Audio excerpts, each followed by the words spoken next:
کرمات رمضان کرمات رمضان کرمات رمضان کرمات رمضان کرمات رمضان کرمات رمضان کرمات رمضان اعوذ باللہ من الشیطان الرجیم بسم اللہ الرحمن الرحیم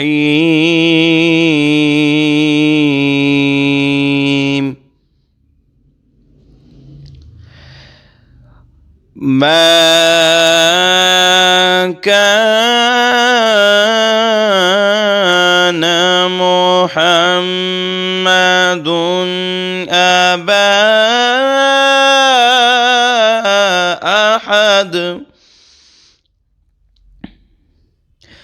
أبا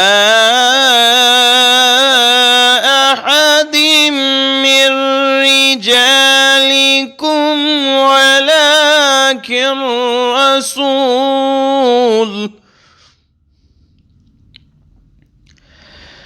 ولكن رسول الله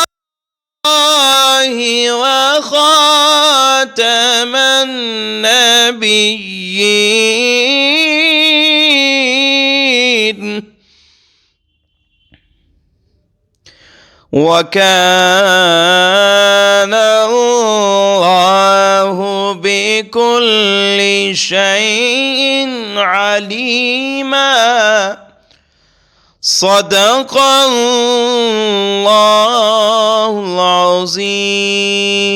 شروع اللہ کے نام سے جو بڑا مہربان نہایت رحم کرنے والا ہے۔ مومنوں، تم پر روزے فرض کیے گئے ہیں جیسے تم سے پہلے لوگوں پر فرض کیے گئے تھے تاکہ تم لوگ پرہیزگار بنو۔ روزے کے دن گنتی کے 4 ہیں۔ اگر تم میں سے کوئی شخص بیمار ہے یا سفر میں ہے تو تم لوگ کو چاہیے کہ روزہ نہیں رکھ سکتا تو وہ کسی محتاج کو کھانا کھلا دے، یا اگر اس کے اندر طاقت ہے اور وہ پھر بھی روزہ نہیں رکھ رہا تو اس کو چاہیے وہ اپنے گناہوں کا کفارہ کرے۔ آج سب سے پہلے ہمارے سارے ناظرین اور ناظرین کو دیکھنے والوں کو دل کی گہرائیوں سے السلام علیکم ورحمۃ اللہ وبرکاتہ۔ آج رمضان المبارک کا وہ برکت مہینہ ہے جو ہمیں اللہ تعالیٰ نے ہماری بخشش کے لیے ہمارے لیے اتارا ہے۔ اس میں ہم اپنے جتنے بھی گناہوں کا کفارہ کریں، ہمارے لیے وہ ہے کہ جیسے کہ میں آپ کو بتاتا ہوں رمضان کا لغوی معنی۔ رمضان کا معنی جو ہے ہمارے گناہوں کا کفارے کا ہے، کہ جیسے کہ میں آپ کو بتاتا ہوں رمضان کریم کا مطلب اور لغوی معنی کیا ہے۔ رمز کا آپ نے نام سنا ہوگا۔ رمز کہتے کس کو ہیں؟ رمز جو ایک معنی ہے وہ ہے جلتا ہوا، تپتا ہوا، ایک گرمی کے لو کے اندر ایک ایسی زمین جس پہ پانی کا ایک بوند گرے اور وہ ٹھنڈا ہو جائے، اس کو ہم کہتے ہیں رمضان کریم۔ اللہ نے ہمیں ایک ایسا مہینہ عطا کیا جس میں ہم فل گناہوں سے اپنے آپ کو پاک کر سکتے ہیں، استغفار کریں، توبہ کریں اور اللہ کی بارگاہ میں ہم آنسو بہائیں اور اپنے گناہوں کا کفارہ کریں۔ آج میرے ساتھ موجود ہیں حافظ جاسم۔ ان سے ملتے ہیں اور جانتے ہیں یہ کیا کرتے ہیں اور ان کی کیا مصروفیات ہیں۔ جی السلام علیکم۔ وعلیکم السلام ورحمۃ اللہ وبرکاتہ۔ مجھے تھوڑا سا اپنے بارے میں بتائیں کہ حافظ جاسم اور جماعتی آپ نے اپنے نام کے ساتھ لگایا ہوا ہے، یہ جماعتی کس بنیاد پہ آپ نے لگایا اور اس کا کیا مقصد ہے پیچھے؟ جماعتی جو ہے وہ اپنے نام کے ساتھ اس وجہ سے لگاتا ہوں کہ پیر سید جماعت علی شاہ صاحب علی پور سیدہ شریف کے تاجدار اللہ تعالیٰ کے بڑے نیک ولی ہیں، اور ان کے صاحبزادے ہیں پیر سید افضل حسین شاہ جماعتی رحمۃ اللہ علیہ، اور میری فیملی میں بھی ان کا کافی مطلب میرے نانا ابو کے ساتھ بھی کافی پیار تھا۔ اور اس کے بعد ان کے جو صاحبزادے ہیں نا پیر سید ظفر حسین شاہ جماعتی، تو یہ جو جماعتی ہے یہ پیر سید جماعت علی شاہ صاحب کی نسبت سے چل رہا ہے۔ اور میرے والد صاحب پیر سید ظفر حسین شاہ جماعتی صاحب ان کے مرید ہیں، اور جب میرے والد صاحب کے ساتھ نام کے ساتھ لگتا ہے اختر نواز جماعتی، تو اسی سلسلے سے میں نے بھی اپنے نام کے ساتھ لگایا ہے حافظ جاسم جماعتی۔ تو اس سلسلے کے بارے میں مجھے تھوڑا سا گائیڈ کریں گی، کہاں سے چلتا ہوا اور کتنے سالوں سے یہ یہ آلموسٹ جو پیر سید جماعت علی شاہ صاحب ہیں تقریباً جو ہے وہ 1920 اس کے قریب ہی مطلب ان کی ولادت وغیرہ ہوئی، اور تب سے یہ سسٹم چل رہا ہے۔ ٹھیک ہو گیا. آپ کافی مصروف ہوتے ہیں. اتنی مصروفیت کے بعد بھی آپ نے میرا ایک میسج پہ آپ نے مجھے اپنے میرے پروگرام میں آئے اور اپنے ہمارے ناظرین کو بھی اپنا تعارف کروائیں کہ آپ کیوں آئے, اور آپ نے اتنی مصروفیت کے بعد مجھے ہی خاص کیوں ٹائم دیا آپ نے. پہلی بات تو یہ کہ رمضان میں میں تو بیسیکلی الحمدللہ حافظ قرآن بھی ہوں, تو رمضان میں کافی مصروفیت ہوتی ہے, تراویح وغیرہ بھی پڑھانی ہوتی ہے, اور دوسرا یہ کہ کچھ ٹی وی پروگرامز بھی پڑھنے ہوتے ہیں, اس کے علاوہ بھی دیگر مصروفیت ہوتی ہے. لیکن جب آپ نے مجھے جو مین بات ہے وہ یہ کہ جب آپ نے مجھے کہا کہ میں سید فہد عثمانی بات کر رہا ہوں, تو میں سیدوں کا بڑا ادب کرتا ہوں, بڑا احترام کرتا ہوں. اللہ تعالیٰ آپ کو سلامت رکھے, کیونکہ ہمارے بڑوں نے یہی سکھایا ہے, اگر کوئی اپنے نام کے ساتھ سید لگا لے تو آپ اس کا ادب کرو, احترام کرو. سید کی شان وراء الورا ہے. آپ کا تو گھرانہ بھی ماشاءاللہ عظیم گھرانہ ہے. ہمارے جو بڑے ہیں, اکثر میں نے سنا ہوا ہے, مجھے وہ واقعہ ٹھیک سے یاد نہیں ہے, میں معافی چاہتا ہوں, لیکن وہ مجھے تھوڑا بہت جو ہے نا وہ میرے ذہن میں گھوم رہا ہے, وہ میں آپ کو سناتا ہوں. وہ یہ کہ اپنا ایک قاری صاحب تھے, تو وہ قرآن کی تعلیم دیتے تھے, اور ماشاءاللہ دیکھیں ان کو اب مجھے یاد نہیں ہے, لیکن سننے میں جو ذہن میں آ رہا ہے نا وہ یہی ہے کہ ان کو نبی پاک کی زیارت ہوا کرتی تھی روز.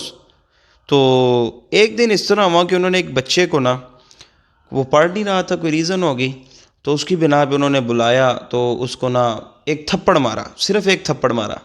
تو ایک تھپڑ مار کے اس کو کہا جا کے یاد کرو, ٹھیک ہے. اب وہ رات سوتے ہیں تو ان کو نبی پاک کی زیارت نہیں ہوتی. ایک دن گزرتے ہیں, 2 دن گزرتے ہیں, 3 دن گزرتے ہیں, واللہ عالم کتنے دن گزرتے ہیں, ان کو نبی پاک کی زیارت نہیں ہوتی, اور وہ بڑا روتے ہیں.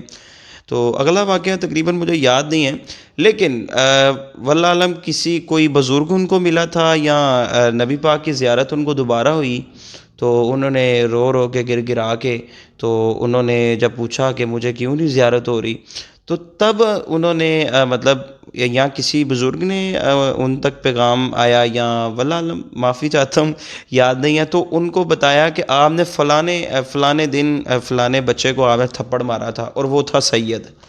تو اب دیکھ لیں وہ ایک تھپڑ کی وجہ سے کیا سسٹم چل رہا ہے. اسی طرح ہمارے بڑوں نے بھی, اور میرے استاد محترم میرے والدین بھی, انہوں نے بھی میری یہی رہنمائی کی ہے کہ جو اپنے نام کے ساتھ سید لگا لینا تو آپ اس کا ادب اور احترام زیادہ سے زیادہ کرو. اور میں اسی وجہ سے جب آپ نے مجھے کہا ہے کہ میں سید فہد بات کر رہا ہوں, تو میں نے پھر انکار کرنا مناسب نہیں سمجھا. بہت بہت شکریہ, آپ ہمارے پروگرام میں آئے اور ہمارے پروگرام کا حصہ بنے. آپ نے ان کی ہسٹری جانی اور ان کے بارے میں جانا یہ کون ہیں اور جماعتی کیوں لگاتے ہیں. آئے ان سے اور باتیں کرتے ہیں اور آپ کو اور رمضان کریم کی برکتوں کا اور رحمتوں کا بتاتے ہیں. جی ناظرین اور سامعین, میں آپ لوگوں کو بتایا کہ یہ کون تھے حافظ جاسم جماعتی. ان کی ہسٹری کے بارے میں بھی جانتے ہیں, ان کی کیا عمر ہے اور یہ کس طرح اس فیلڈ میں آئے اور ان کو کیا کیا سننے کو ملا اس فیلڈ میں سے. چلیں آئیں سنتے ہیں. جی حافظ جاسم, مجھے اپنے بارے میں بتائیں, آپ کی کیا عمر ہے؟ میری عمر آلموسٹ ویسے میں نے 11 اپریل کو تقریباً 22 سال کا ہو جانا ہے. ماشاء اللہ, اتنی ینگ ایج میں آپ نے اس فیلڈ میں آئے ہیں. مجھے تھوڑا سا بتائیں کہ آپ کو کس نے مشورہ دیا تھا اس فیلڈ میں آنے کے لیے؟ اس فیلڈ میں مشورہ تو نہیں, میں آپ کو بتاتا چلوں. آپ دیکھیں کتنی ماشاءاللہ میرے استاد کا ہی اس کے پیچھے ہاتھ ہے. تقریباً آج سے 2015 کی بات ہے, مجھے یاد ہے اچھی طرح. میں نہ تلاوت کرتا تھا, نہ نعت پڑھتا تھا, میرے دل میں شوق ہی نہیں تھا. تو میرے ایک استاد تھے حافظ یاسر صاحب, تو انہوں نے مجھے بچپن سے قرآن پاک کی تعلیم دی, اور اگر آج میں یہاں پر بیٹھا ہوں تو ان کے صدقے بیٹھا ہوں, ان کی محنت اور کوشش سے بیٹھا ہوں. تو انہوں نے نا مجھے ایک مسجد میں وہ تراویح پڑھانی تھی انہوں نے, تو میں نے پیچھے سماعت کرنا تھا, تو تب میرا حفظ کمپلیٹ نہیں ہوا تھا. تو انہوں نے مجھے نا جو وہاں کے مسجد کے امام تھے, انہوں نے تلاوت کا کہا تھا انہیں, تو انہوں نے کہا کہ یہ بچہ تلاوت کرے گا آج. تو تب میں نے تلاوت کی. تو جب تلاوت کرتے ہیں لوگ ماشاءاللہ سبحان اللہ کی صدا لگاتے ہیں, میرے دل کے اندر نا بڑا شوق پیدا ہوا.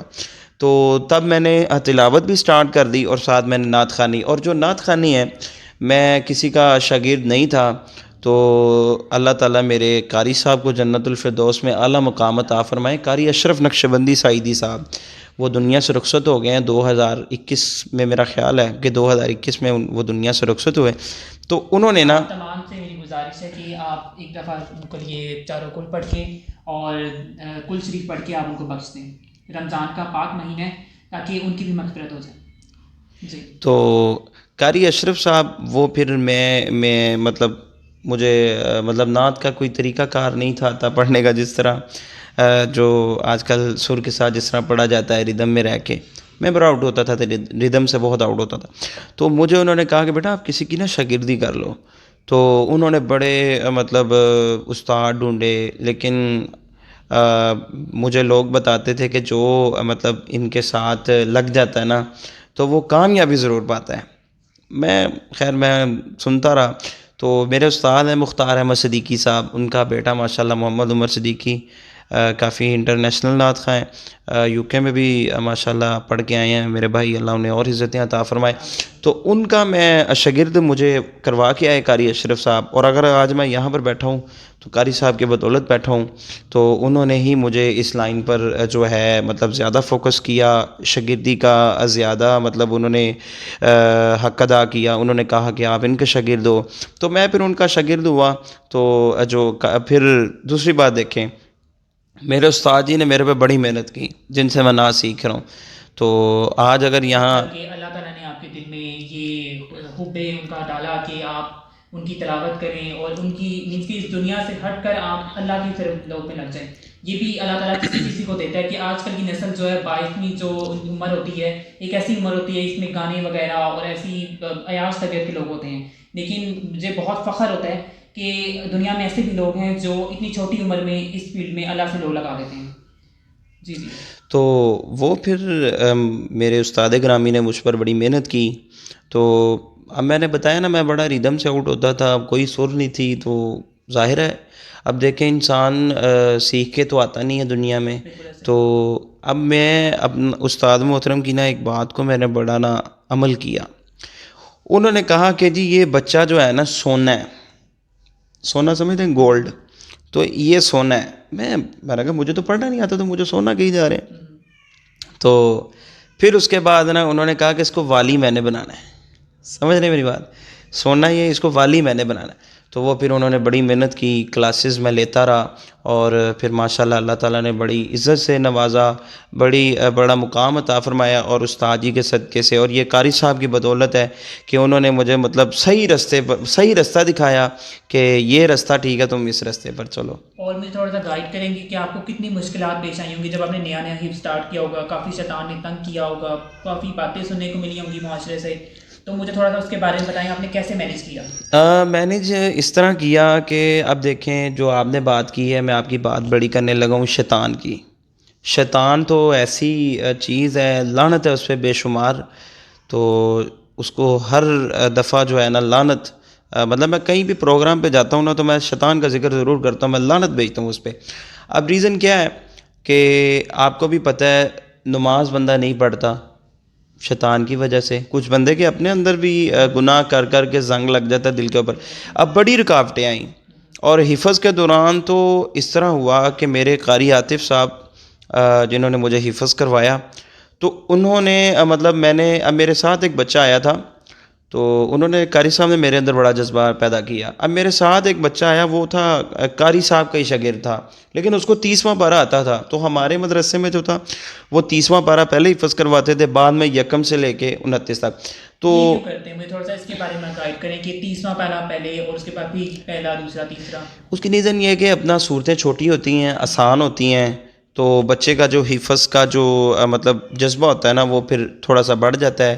اس وجہ سے وہ پھر مطلب اب میں اینڈ والی صورتیں میں نے یاد کر لیں، لیکن آگے آہستہ آہستہ مجھے مشکلات آئی تو میں نے کہا بہت مشکل ہے یہ، مجھ سے نہیں ہونا. شیطان نے وسوسے ڈالنا اسٹارٹ کر دیا. ہاں، لیکن میرے پیچھے میں یہ ایک چیز میں اور آپ کے علم میں اضافہ کرتا چلوں، آپ کو بھی بتاتا چلوں، اگر آپ کا کوئی بچہ حافظ بن رہا ہے تو وہ حافظ تب بھی بنے گا جب اس کے پیچھے اس کے قاری صاحب کا ہاتھ ہوگا. یقین مانیے میں نے تقریباً اپنی لائف میں بہت ایسے بچے دیکھے ہیں جو حفظ نہیں کرتے. اس کی مین ریزن ہوتی ہے ان کے پیچھے کوئی نہیں ہوتا، مطلب روز اس کی تلقین کرنے والا کوئی. اب والدین ہیں، والدین کا بھی بہت بڑا ہاتھ ہوتا ہے اس میں کہ وہ اپنے بچے کی لگن میں اضافہ کریں، ان کو بالکل. اپریشیٹ کریں ہاں کہ جی، آپ یہ کام کریں.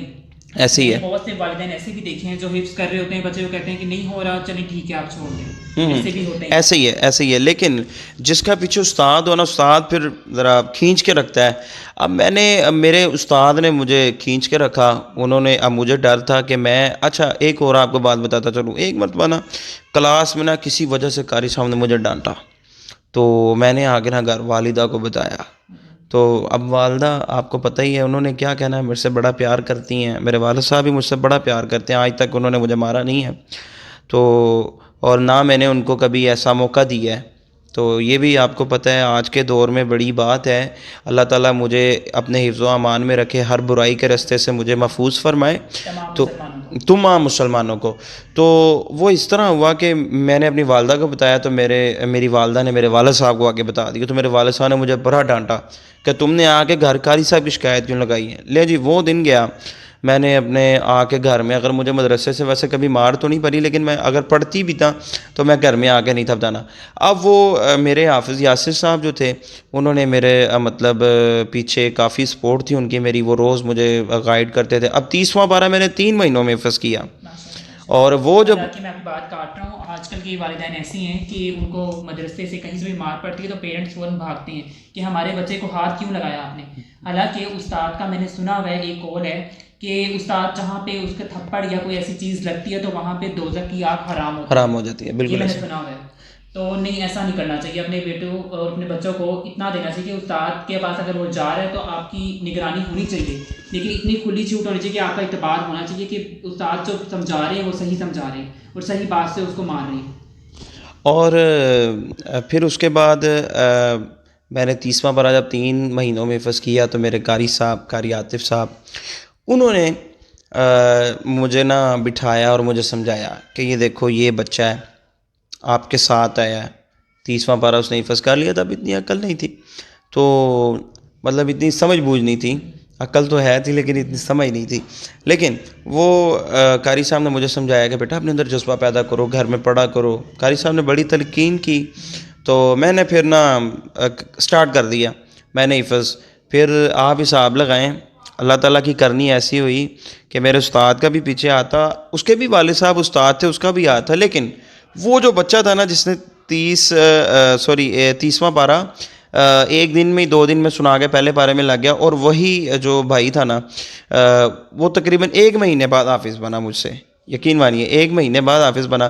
تو بات کرنے کا مقصد یہ ہے کہ اپنا میں نے تقریباً 1.5 پونے 2 سال کے اندر حفظ کیا ہے الحمدللہ.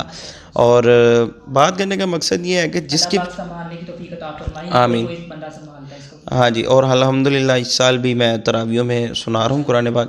اور یہ ہے کہ اپنا میں یہ بتانا چاہ رہا ہوں سب کو، میسیج میں یہی دینا چاہ رہا ہوں کہ اگر آپ کا بچہ حفظ کر رہا ہے تو اس کے پیچھے، یا اگر اگر استاد نہیں ہے تو آپ گھر میں کوئی قاری صاحب ایسے لگوا لیں، ٹھیک ہے، جو مطلب اس کے اوپر توجہ دیں. اور حفظ ہوتا بھی ایسے، اور یہ بہت ضروری ہے، اور حفظ ہوتا بھی اسی طرح ہی ہے. جی ناظرین اور سامعین، ایک واقعہ جو میری نظر سے گزرا ہے میں آپ کو اس کا مفہوم بتاتا ہوں.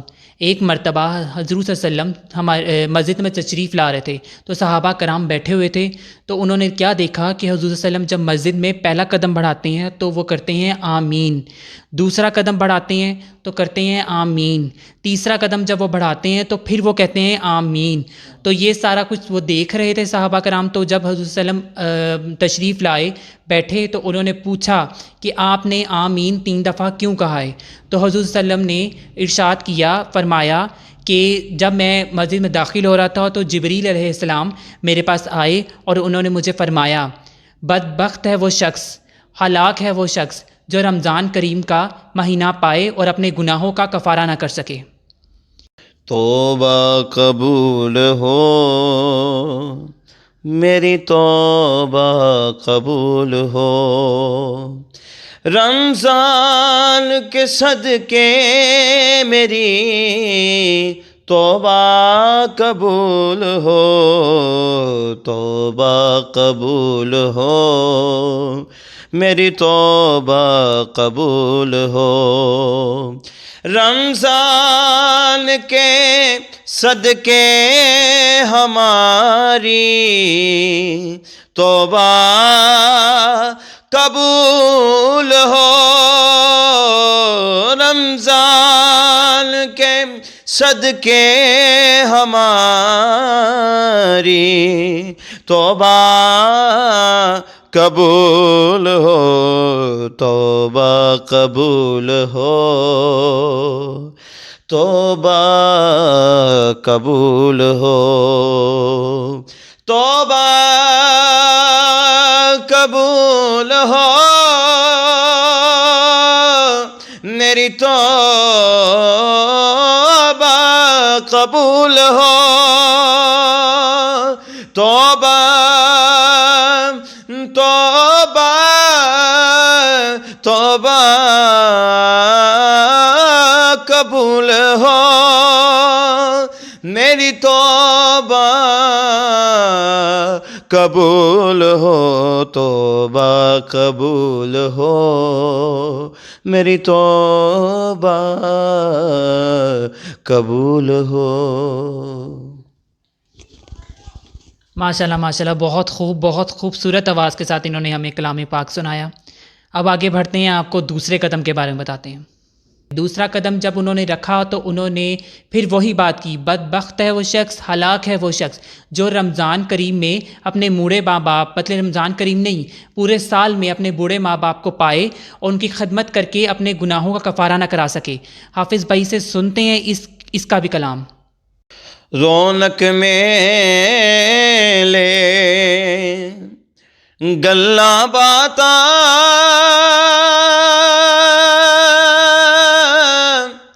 تے درشن شام سویرے، ماں پیو نال بہار فریدا تے ماں پیو بعد ادھیرے، ماں پیو نال بہار فریدا، ماں پیو بعد ادھیرے۔ بہت بہت شکریہ، آپ نے ہمیں دوسرے قدم کے بارے میں بتایا۔ اب ہم بڑھتے ہیں تیسرے قدم کی جانب۔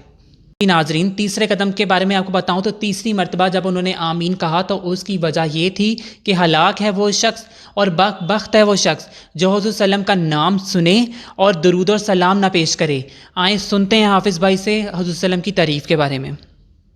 صلی علی نبینا،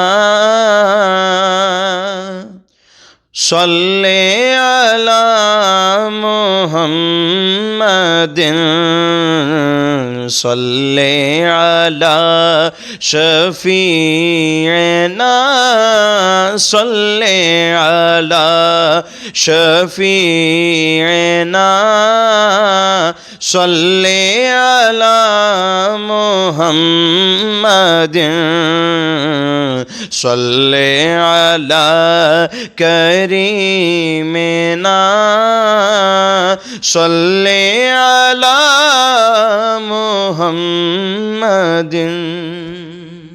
جی بہت شکریہ، بہت خوبصورت آواز کے ساتھ آپ کو کلام پاک سنایا۔ ہم بڑھتے ہیں۔ اچھا فہد بھائی، میں آپ سے ایک بات پوچھوں گا۔ ماشاءاللہ مجھے آپ کے نا جو پروگرام کا نام بڑا پسند ہے، کرامات رمضان، تو معافی چاہتا ہوں، آپ مجھے یہ بتا سکتے ہیں کہ یہ کرامات رمضان کیا سوچ کے آپ نے یہ نام رکھا، ذرا مجھے بتائیے گا۔ جی کرامات رمضان میں نے یہ سوچ کے نام رکھا ہے کہ کرامات کے کرامات کیا کرامات پیش آئیں گے رمضان کے اندر، ہم وہ ان باروں میں اس چیزوں کے بارے میں ذکر کریں گے، اس بارے میں بتائیں گے، لوگوں کو نالج دیں گے کہ کیا کرامات پیش آئی ہیں رمضان کریم کے اندر۔ قرآن پاک نزول ہوا ہے سب سے پہلا، اور شہادتیں کون کون سی ہوئی ہیں ان کے بارے میں بات کریں گے ہم، اور وصال کون کون سی ہوئی ہیں، اور کیا نام ہے اس کا کون کون سی ولادتیں ہوئی ہیں ان کے بارے میں ہم ڈسکس کریں گے اس رمضان کریم کے پروگرام میں انشاءاللہ۔ اللہ تعالیٰ کا ہمیں زندگی دے اور ہمیں توفیق دے کہ ہم دوبارہ پروگرام کریں اور آپ لوگ کو نالج دیں اور آپ لوگ کو بتائیں کہ رمضان کریم کس طرح ہمیں گزارنا چاہیے اور کس طرح ہمیں اللہ تعالیٰ سے توبہ کرنی چاہیے، استغفار کرنا چاہیے اور اپنے گناہوں کا کفارہ کرنا چاہیے۔ اب مجھے دیں اجازت، آپ کو ملیں گے اگلے پروگرام میں، ابھی کے لیے اللہ حافظ۔ کرامات رمضان، کرامات رمضان، کرامات رمضان، کرامات رمضان، کرامات رمضان۔